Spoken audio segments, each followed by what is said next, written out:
Happy Sunday to everyone. সবাই কেমন আছো? আশা করি তোমরা সবাই খুব খুব ভালো আছো। আমি আছি মোটামুটি, মানে চলছে। তো অনেক দিন মিনি ব্লগ বানানো হয়নি, ভাবলাম একা একা রান্না করছি, ছোটোখাটো একটা মিনি ব্লগ বানিয়ে ফেলি। তো এখন আমি বানাচ্ছি চিকেন। তো সানডে বানিয়ে চিকেন। তো এখন কি করছি, চিকেনটাকে একটু ভেজে নিচ্ছি। যখন আমার মন ভালো থাকে, শরীর ভালো থাকে, তখন আমি বেশ জমিয়ে রান্না বান্না করতে ভালোবাসি, ঠিক আছে।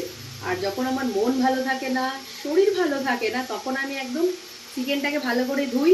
ওর মধ্যে আদা, রসুন, টমেটো, পেঁয়াজ, মানে যা যা দেওয়ার সব দিয়ে মেখে একেবারে তেজপাতা ফোড়ন দিয়ে, গোটা গরম মশলা ফোড়ন দিয়ে আমি বসিয়ে দিই।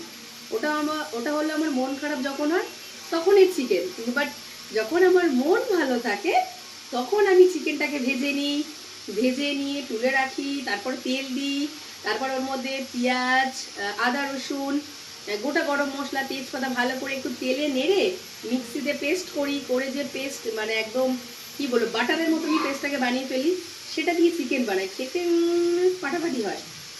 তো আজকে মন ভালো আছে, শরীরটাও অনেকটা ভালো আছে, তো ভাবলাম এইভাবে রান্না করি। আর দিবেন্দুবাবু বাড়িতে নেই, উনি বাইরে আছে, কাজে বাজে আছে। তো যাই হোক, এখন আমি রান্না করছি।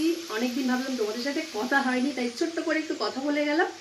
আশা করি সবাই খুব খুব ভালো আছো আর সবসময় ভালো থেকো, ঠিক আছে। তো চলো এখনের মতো টাটা। কারণ সানডে অনেক কাজ করে রয়েছে, রান্না করব, অনেক কাজ। কাজের তো আর ঘরের কাজের তো শেষ নেই, তাই কি কি কাজ করব সেটা আর বললাম না। এখন রান্নাটা করে নিই, পরে আবার কথা বলবো। টাটা।